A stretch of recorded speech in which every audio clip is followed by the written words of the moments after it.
ప్రజ్ఞా, ఏంటమ్మమ్మా? వస్తున్నాను. అరే నానమ్మ, వస్తున్నాను.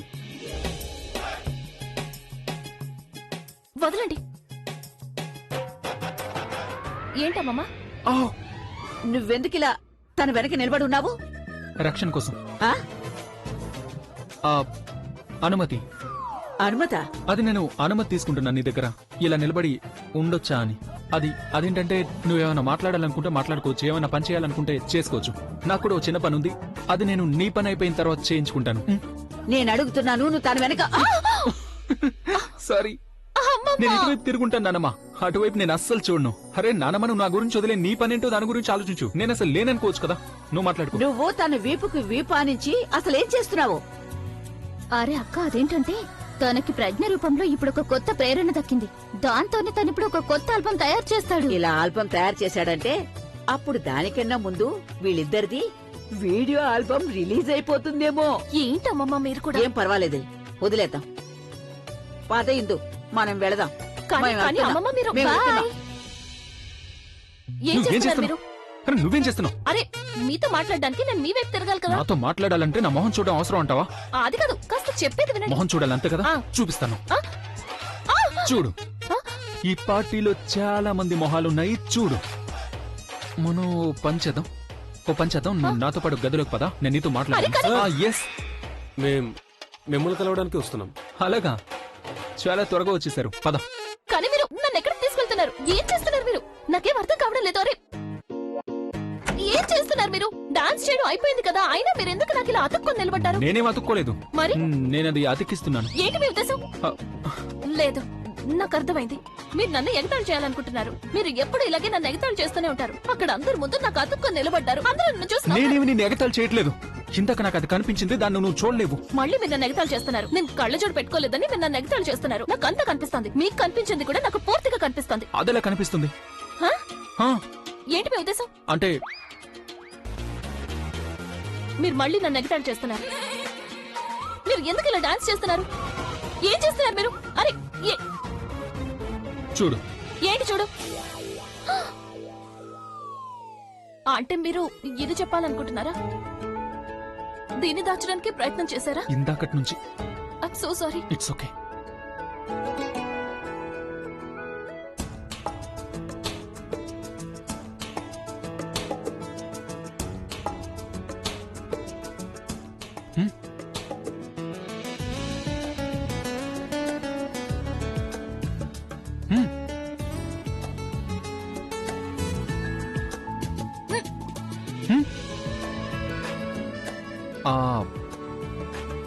నేను నీకు హెల్ప్ చేయనా?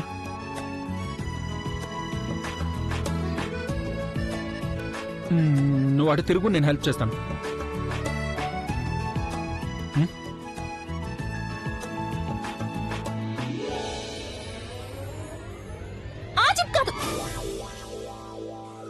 అది కాదు. సారీ. It's okay. ఒక్క నిమిషం. ఇప్పుడు మీకు కనిపిస్తుందా? అయితే వేసేయండి. ఎక్కడుంది? ఇది దొరికింది.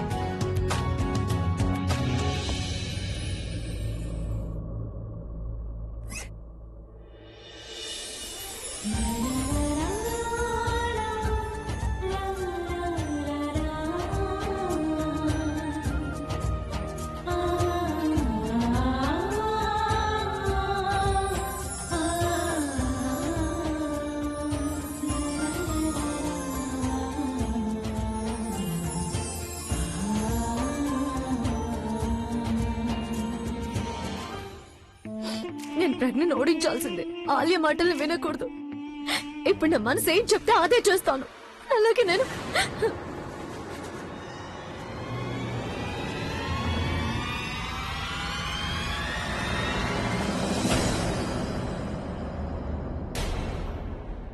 ఊరికే నేను చూసుకుంటున్నానంతే. ఎప్పుడు డైమండ్ జ్యువెలరీ పెట్టుకోలేదు, అందుకని ఊరికే ఇలా పెట్టుకుని చూస్తున్నానంతే. ఇక్కడే పెట్టేస్తాను.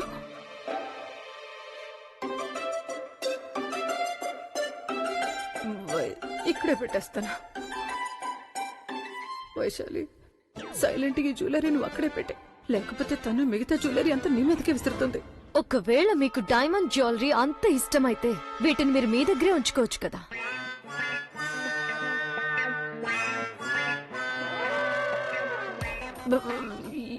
ఇవి మొత్తం అన్నీనా? ఇక్కడున్న మొత్తం అన్ని.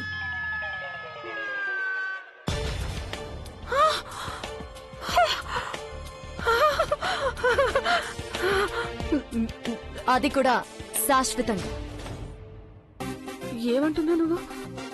అంటే ఈ నెక్లెస్, ఈ ఇయర్ రింగ్స్, ఇది ఈ పాపిడి బిళ్ళ, ఇవన్నీ మొత్తం తీసేసుకున్నా? తను నేనైతే మనసులో అనుకుంటున్నాను నువ్వు కైకేలా మారిపోయావని, కానీ నువ్వైతే నన్ను రియల్ గా మందరెలా అనుకుంటున్నా. వీటన్నిటిని నాకు దానంగా ఇచ్చేసావు. దానంగా ఇవ్వడం లేదు.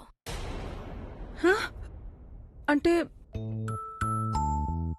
తను నువ్వు నా నుంచి ఏమైనా తీసుకో, కానీ నా దగ్గర అసలు నీకివ్వడానికి ఏమీ లేవు కదా.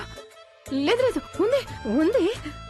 నువ్వు నా కిడ్నీ తీసుకో, నా గుండె తీసుకో. లోపల అసలు ఏముంటాయి దాని గురించి నాకు తెలీదు, కానీ నా ఒంట్లో ఏవైతే ఉంటాయో అవన్నీ మొత్తం నీకే ఇచ్చేస్తాను. చనిపోయాక ఈ కళ్ళను వీటిని కూడా నీకే ఇచ్చేసి వెళ్ళిపోతాను. ఇవన్నీ ఇచ్చేస్తాను, కానీ భర్తని పిల్లల్ని అడగొద్దు. నాకు వీటిల్లో అసలు ఏది అవసరం లేదు.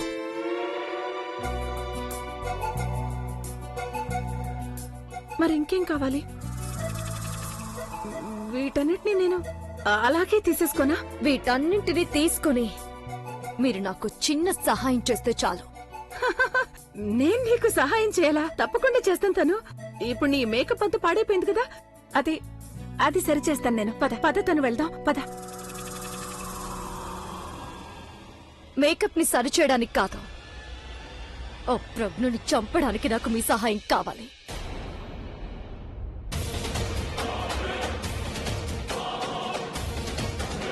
ప్రజ్ఞని చంపడానిక?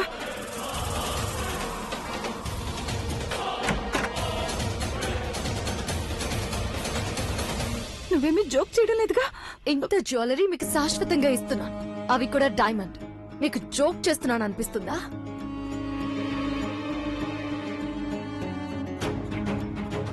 తను నువ్వే తీసుకో. ఈ డైమండ్ జ్యువెలరీ లేకపోయినా నేను సంతోషంగా బతకగలుగుతాను. నేను జైలుకు వెళ్ళలేను, నేను నా భర్తని పిల్లల్ని వదిలి ఉండలేను. మీకు అసలు ఏమీ కాదు, అలాగే మీరు అసలు జైలుకి కూడా వెళ్ళనక్కర్లేదు. అలా ఎలా వెళ్ళక్కర్లేదు? నువ్వు ఆ సామెత వినలేదా? ఎవరు తీసుకున్న గోతులు వాళ్ళ పడతారనే సామెత. నీ మాట విన్నానంటే ఖచ్చితంగా నాకు 4-5 ఏళ్ళు శిక్ష తప్పకుండా ఆ పడుతుంది. విధంగా ఏమీ కాదు. ఎప్పుడైతే ప్రజ్ఞ చస్తుందో అప్పుడు మీరు ఆ చుట్టుపక్కల ఎక్కడ ఉండరు. మీరు నాకు చిన్న పని చేసి పెట్టాలి, మిగతాదంతా నేను చూసుకుంటాను. ఏం చేయాలి నేను? మీరు ఆ ప్రజ్ఞని కిచెన్ దగ్గరికి తీసుకురండి చాలు. ఆ తర్వాత మీ పని అయిపోతుంది, నా పని మొదలవుతుంది. ఏం చేస్తావు నువ్వు? ప్రజ్ఞ అందరి ముందు నన్ను లోపల కాల్చేసింది కదా, నేనిప్పుడు తనని బయట నుంచి కాల్ చేసి చంపుతాను.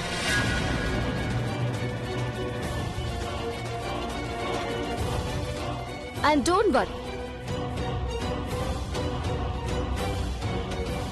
ఇదంతా కూడా నేనే స్వయంగా చేస్తాను.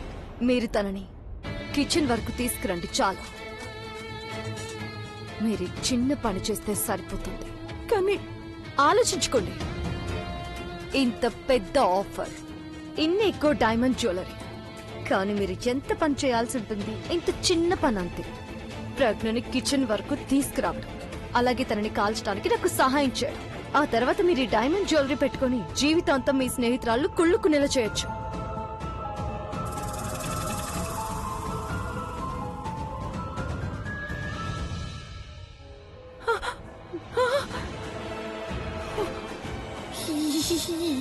ఇవన్నీ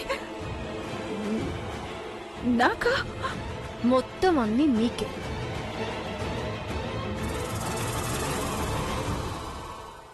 అభి నిజంగా ప్రజ్ఞకి చాలా మంచి సర్ప్రైజ్ ఇచ్చాడు. చాలా సంతోషంగా ఉంది తను. కానీ మన అభికి మొత్తం అంతా గుర్తుండుంటే గనక ప్రజ్ఞ ఇంకా ఎక్కువగా సంతోషించుండేది కదా. మీరు సరిగ్గా చెప్తున్నారు. తనను అలా చూస్తే చాలా సంతోషంగా అనిపిస్తుంది, కానీ తన తలరాతను తలుచుకున్నప్పుడల్లా నాకు అంతే బాధగా కూడా అనిపిస్తుంది. పైగా మనం ఎంత చేసినా కూడా అభికి ఏది గుర్తు చేయలేని పరిస్థితుల్లో ఉన్నాం. ఏం పర్వాలేదులే బాబు, మన చేతులైతే కట్టేసున్నాయి గాని పైవాడు చూస్తూనే ఉంటాడు కదా. అందుకని శత్రువులందరూ ఒకటయ్యి వేరు చెయ్యాలనుకున్నా అభి ఇంకా ప్రజ్ఞ పూర్తిగా దగ్గరవుతున్నారు.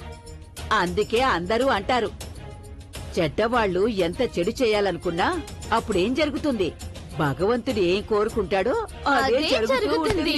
ఆ. నానమ్మా, చాలా నవ్వుకుంటూ మాట్లాడుకుంటున్నారు మీరు. కానీ అదేంటంటే ఈ మాటలన్నీ కూడా యాక్చువల్లీ ఇప్పుడు సూట్ అవడం లేదు. భగవంతుడి మీద అన్నిటినీ వదిలేలేం కదా. లేకపోతే అదేంటో అంటారు కదా, కర్మ చేయి కానీ కర్మ ఫలితం ఆశించకూడదు అని. ఎందుకంటే అది వ్యాలిడ్ కాదు కదా. ఇలా మంచి కర్మలను చేసేవాళ్ల గురించి చెప్పడం జరిగింది, చెడు కర్మలను చేసేవాళ్ల గురించి కాదు. ఇలా చెప్పడం కరెక్ట్ కాదు. కానీ నేను చాలా బాధగా ఈ విషయం చెప్తున్నాను ఆలియా. నీకు చెడు కర్మలకు ఫలితం తప్పకుండా దక్కుతుంది. బహుశా దీన్ని జనరేషన్ గ్యాప్ అంటారేమో. ఇప్పుడు నువ్వే చూసాగా, నీ ఆలోచన అలాగే నా ఆలోచనలో చాలా తేడా ఉంది. మా జనరేషన్ వాళ్ళు ఒకవేళ 6 అన్నారంటే దాన్ని మీ జనరేషన్ వాళ్ళు 9 అంటారు కదా. నువ్వు బర్త్డేస్ విషయంలో ఒక రిఫరెన్స్ తీసుకో. మాకు బర్త్డే వచ్చిందంటే మేము 1 సంవత్సరం పెరిగిందని అంటాము, కానీ అదే మీరైతే 1 సంవత్సరం గడిచిందంటారు. డిఫరెన్స్ ఆఫ్ ఒపీనియన్ చూసి మీకేమనిపిస్తోంది? మీరు అన్నయ్యని ప్రజ్ఞని దగ్గర చేస్తున్నారు అనా? ఇన్ఫాక్ట్ వాళ్ళు దగ్గర అవడం లేదానమ్మా, నిజానికి వాళ్ళు దూరం అవుతున్నారు. 5 రోజుల తర్వాత అన్నయ్యకి తనకి పెళ్లి జరిగిన తర్వాత అప్పుడు ప్రజ్ఞ పర్మనెంట్ గా అన్నయ్య లైఫ్ నుంచి దూరం అయిపోతుంది. 5 రోజుల తర్వాత ఏం జరుగుతుందో అదంతా తర్వాత ఆలోచిద్దాం. ఇప్పుడు ఏం జరుగుతుందో అది నువ్వు చూడాలాలియా, చూడు.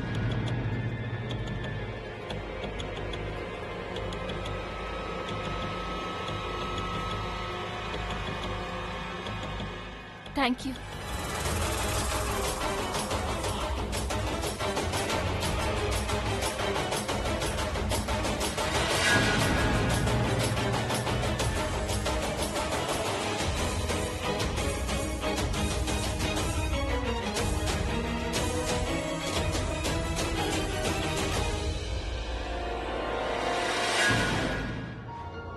ప్రజ్ఞ అభికి ఎంత దగ్గరగా ఉందో, తన్ను ఇంత దగ్గరగా ఉందా?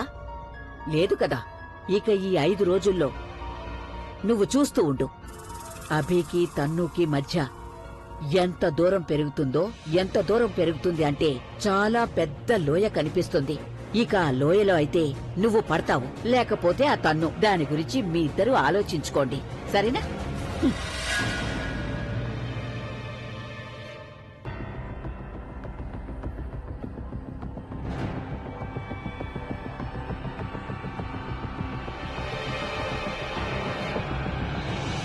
నేను మీకు ఎలా చెప్పానో అలాగే చేయండి. అలాగే, ఇప్పుడే వెళ్తున్నాను. ఒక్క నిమిషం, ఇప్పుడే కాదు, ముందు నేను వెళ్ళి నా ఏర్పాట్లు చేసుకుంటాను. ఆ తర్వాత అంతవరకు మీరు వాళ్ళని గమనిస్తూ ఉండండి. వెళ్ళండి, వెళ్ళండి. వెళ్తున్నాను.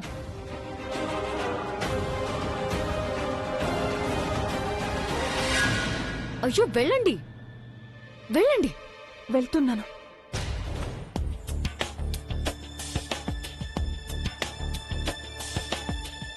చాలా ఎక్కువ చేసావు ప్రజ్ఞ. ఎలా ఏడిపించావు నన్ను? నువ్వు నా మనసుని కాల్చేసావు కదా, ఇప్పుడు నేను నీ శరీరాన్ని కాల్చి పారేస్తాను.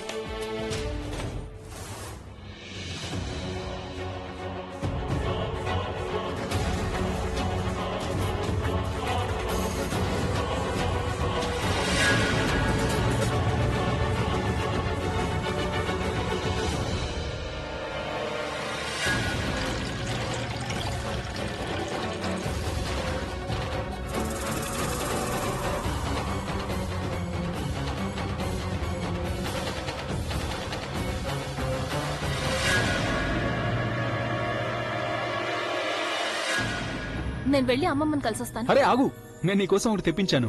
ఏంటి? ఆ, ఇలా రా. Thank you. స్పెషల్ డ్రింక్ ఈ స్పెషల్ పర్సన్ కోసం. ఈ డ్రింక్ స్పెషల్ ఎందుకు అయ్యింది? అది ఎందుకంటే ఈ డ్రింక్ ని నేనే స్వయంగా తయారు చేశాను. అలాగా? మీకు నిమ్మకాయ నీళ్ళు కలపడమే రాదు, డ్రింక్ ఎలా తయారు చేశారు? నీకు చాలా బాగా తెలుసు కదా నా గురించి. యాక్చువల్లీ నేను ఇండోనేషియా వెళ్ళినప్పుడు అక్కడ నేనున్న హోటల్లో ఒక బార్ టెండర్ ఉంది.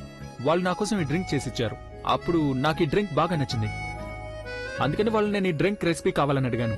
అప్పటి నుంచి ఇదే నాకు ఫేవరెట్ డ్రింక్. ఇది నాకు కూడా ఫేవరెట్ డ్రింక్ గా మారుతుందో లేదో చూద్దాం. Okay, chairs. చియర్స్.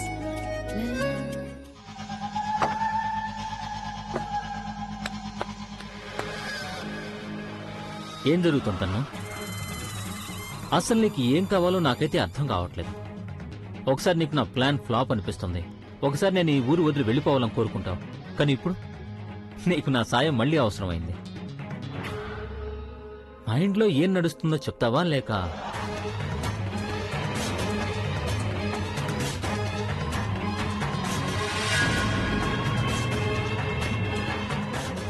నువ్వు అడిగిన ప్రశ్నలన్నింటికీ జవాబు రేపు ఉదయం న్యూస్ లో దొరుకుతుంది.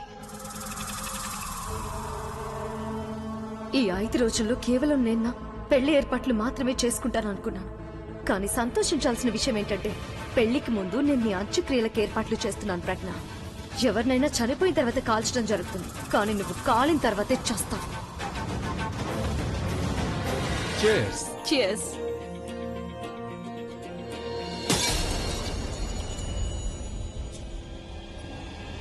Sorry ma'am, sorry please. ఏం పర్వాలేదు, ఏం పర్వాలేదు. మీరు వెళ్ళి పార్టీని ఎంజాయ్ చేయండి. ఏం చేస్తావు చూసుకోవచ్చు కదా. పర్వాలేదు, నేను వేరే తాగుతానులేండి. కానీ ఎలా తాగుతావు? ఇందులో వేయాల్సిన ఇంగ్రీడియంట్స్ మొత్తం వేసేసా. ఈ 2 డ్రింక్ల వరకే వచ్చింది. పర్వాలేదు, నేను ఇంకోసారి తాగుతాను. ఇంకోసారి ఎలా తాగుతావు? ఈ రోజు స్పెషల్ డే కదా. స్పెషల్ రోజున స్పెషల్ డ్రింక్ స్పెషల్ పర్సన్ తో తాగాలి. ఇది మీ ఫేవరెట్ డ్రింక్ కదా, ఏ రోజు తాగుతానో అదే స్పెషల్ డే అవుతుంది. నేను ఒక్కనే ఇలా గ్లాస్ పట్టుకుని నిలబడితే అసలు ఏం బాగుంది? నువ్వే చెప్పు. సరే అయితే నేను గ్లాస్ పట్టుకుంటాను, మీరు స్ట్రా పట్టుకుని జ్యూస్ తాగండి, సరేనా? దీనికి నా దగ్గర ఒక ఐడియా ఉంది. ఏంటది? ఒక నిమిషం. నీ దగ్గర ఇంకో స్ట్రా ఉందా? ఆ ఇప్పుడు నువ్వు ఆ స్ట్రాని ఈ గ్లాస్ లో పెట్టి చెప్తాను, అలాగే పెట్టు. నేను నా స్ట్రాతో తాగుతా, అలాగే నువ్వు నీ స్ట్రాతో తాగు. అలా చేస్తే బాగోదు. ఎందుకు బాగోదంటున్నావు?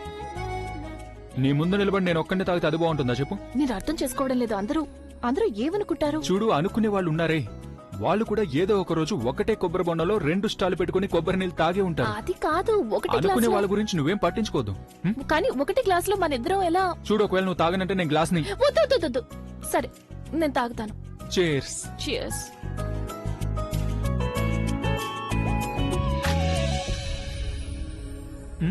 Too good. చెప్పాను కదా.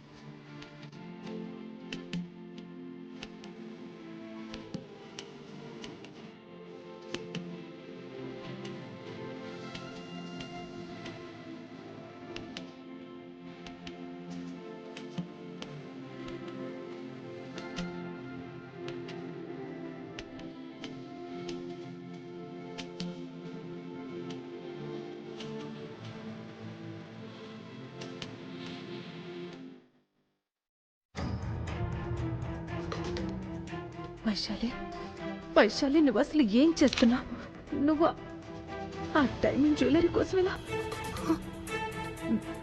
చెయ్యలే. ఎందుకంటే నువ్వు ఒప్పుకున్నావు కదా, ఖచ్చితంగా చేసి తీరాల్సిందే. లేకపోతే ఆకలితో ఉన్న రాక్షసి నిన్ను మింగేస్తుంది. వైశాలి, నీకెందుకు ఇంతలా చెమటలు పడుతున్నాయి? అది చెమటలా వేడిగా ఉంది కదా, అందుకే.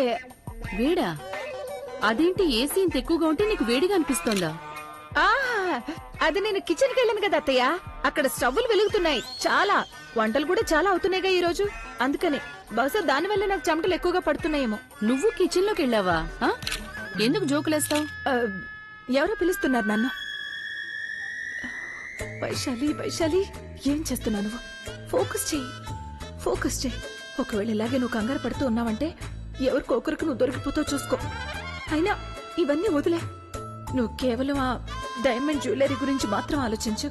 అర్జునుడు చేప కళ్ళలోకి చూసి గురిపెట్టి కొట్టాడు చూడు, అంతే. నువ్వు కూడా కేవలం డైమండ్ జ్యువెలరీ మాత్రమే ఏం చేయి.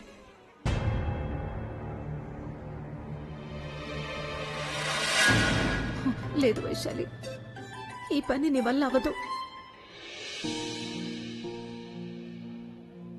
ఏంటిది అభి? నువ్వు ప్రజ్ఞతో నీ మనసులో మాట ఎప్పుడు చెప్తావు? ప్రజ్ఞ అయితే ఈ రోజు 7 జన్మల బంధం గురించి స్పష్టంగా చెప్పేసింది. నాతో కలిసి ఒకటే గ్లాస్లో జ్యూస్ కూడా తాగింది. ఇక ఏ విధంగా అయితే తను నా కళ్ళలోకి చూసిందో, వీటన్నిటి వల్ల నాకు అర్థమైంది తన మనసులో కూడా నా మీద ఫీలింగ్స్ ఉన్నాయని. నువ్వు నీ ఫీలింగ్స్ ని ఎప్పుడు షేర్ చేసుకుంటావు? చూడబి, ఇదే మంచి అవకాశం. నీ మనసులోని మాట చెప్పే.